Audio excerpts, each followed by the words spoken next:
Welcome back. Today we're going to install an aeration system in this new deep water culture bed I installed here in the greenhouse.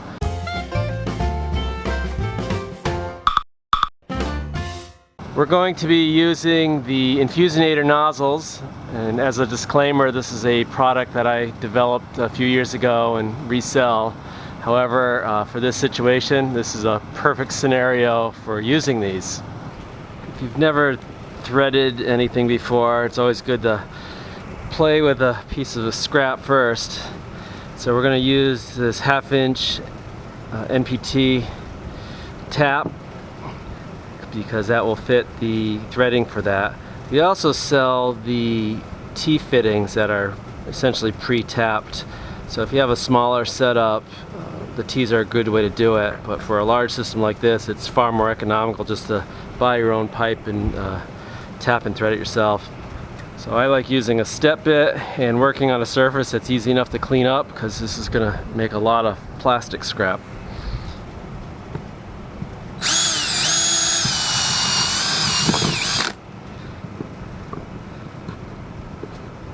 And that will start to screw in on its own a little bit, and you'll start getting a lot of shavings from that.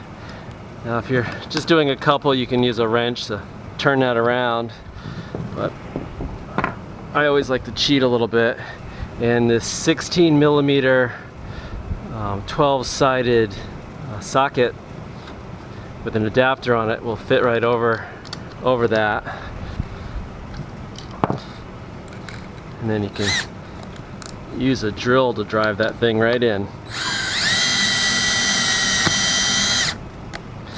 And if you're just starting out, I wouldn't recommend going in all the way, just to check your threads. So we're going to go in about 3/4 of the way in. Pull that out. We'll test this out.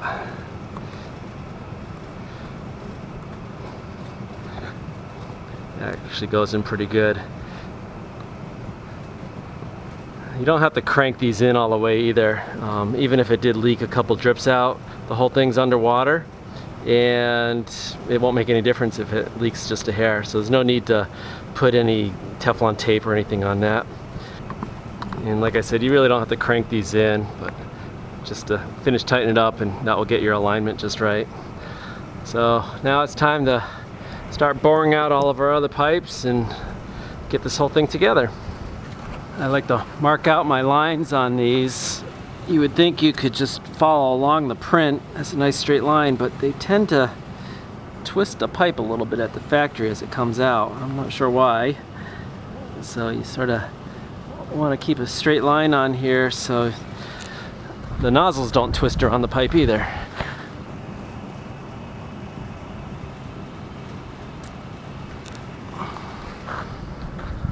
I'm going to space these nozzles out every 2 feet. So we'll start at the 1 foot mark, and then do 3, 5, 7, and 9 for everything.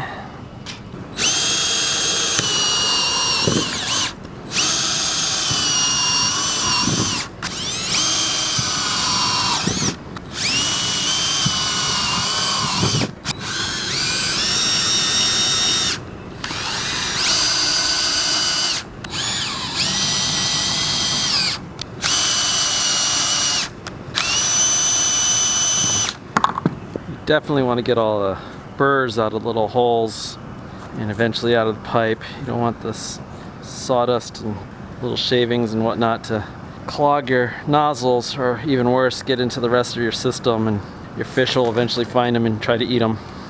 When I'm all done with this, I'll also flush out the line with some water just to get the dust out of it and any PVC cement that might be loose. Our design wizard puts the standard couplings in here, but for these larger designs I prefer to use a union, mainly because it's adjustable and I can assemble this thing in pieces. Instead of having one long 40-foot pipe, I can put this together and then join the unions together. Plus, if for some reason, if you're gluing these pieces together and they're out of sync a little bit, you could have nozzles pointing in different directions. So by having this union in here, you can continuously tweak your pipe if you need to.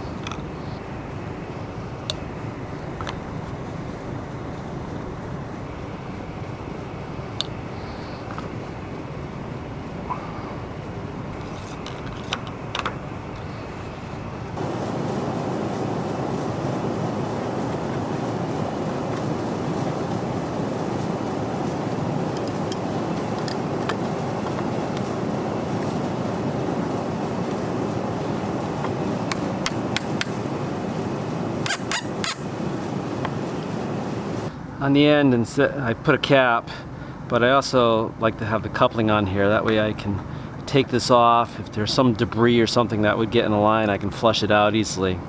Otherwise, the only way to get debris out is to take the whole thing out and flush it out that way. At least with this, it makes it far easier if there is that. I've never had to do it though, but just in case. With the 1/2 inch piping, it's far easier to start the holes with a smaller bit. Use it as a pilot, and then you can drill out the final hole.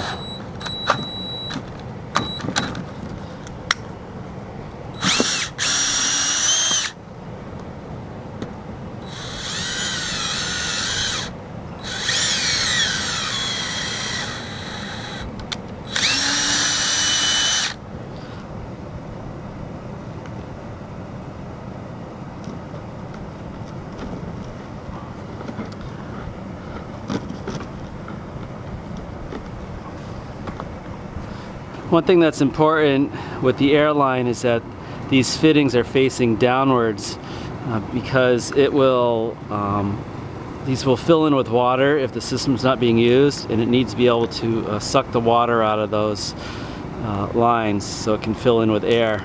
I've had a whole bunch of customers that put these in the wrong way, get the system working, and this whole thing was just filled with water, and it wasn't working at all. So you have to make sure that the Bernoulli effect of these valves, it'll keep a suction, so it'll suck all the water out of this pipe. So when you first turn it on, for a minute you won't have any air coming out of this, and then once it's cleaned the line out, it'll work perfectly fine. Last little bit is connecting the Infusinator up to the air line. Pretty easy, no special measurements. Just cut off what you need, stick it over the barb fittings, and away we go. I've been using these Jabedo, not sure how to pronounce that. These are variable speed DC pump, and they've been working really well in my systems and other people's systems, so we're going to continue using that. Typically a pump like this, the output should be facing up just so that the air can get out of it. But for this situation, we're going to set it on its side. I've never had a problem with that. And you always need the, oops, there's pieces in here. And you always need the guard on here, and that helps to keep roots and big debris from getting sucked into the system. You don't want to clog these nozzles with leaves and roots. This particular size has some proprietary thread on this. The smaller pumps fit the standard 1 inch or 1.5 inch threads. This one does not. It's like a 2 1/4 or something. I don't know what it is. However, I did find that a rubber coupling will fit on this just fine. And for this type of environment, it will be perfectly suitable for it. As you can see, this is a dirty coupling. I've used it for something else, but it's just as good as a new one.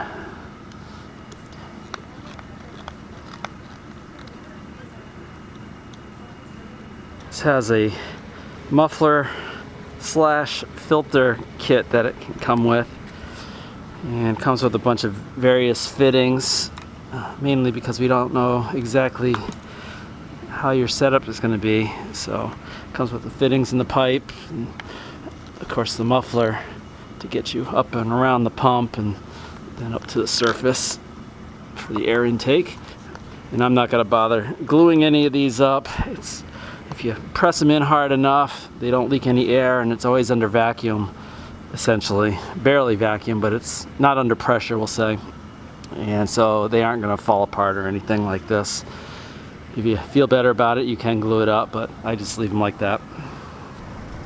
There we have it. This one's about 42 feet long.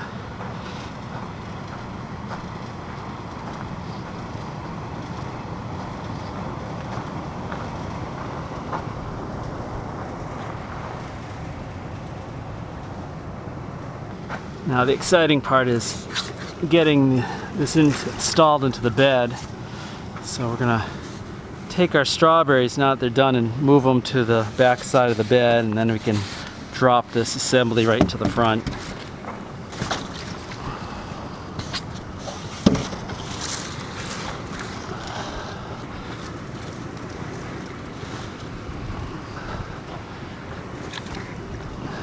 My helper's not here today, so I am going to attempt to put this in the bed all by myself. It is not something I recommend you doing. This is quite long and gangly, and if I hit the nozzles against anything, I will snap them off. So I'm going to try this, but you might get a little entertainment out of this in the end.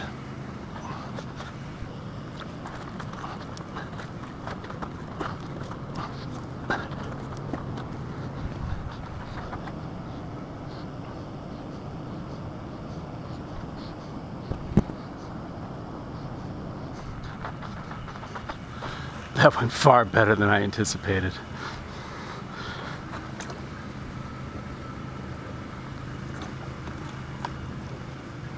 Okay, let's take a look underneath. There's some debris in this bed already. You can see the pump is already sucking that in.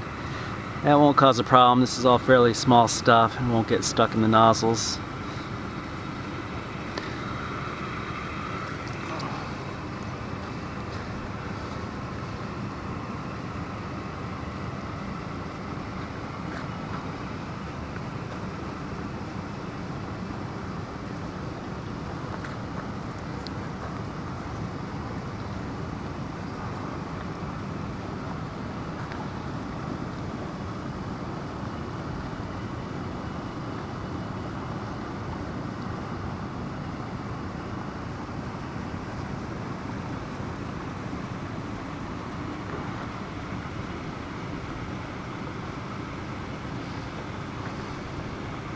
So that's about it for our Infusinator system install.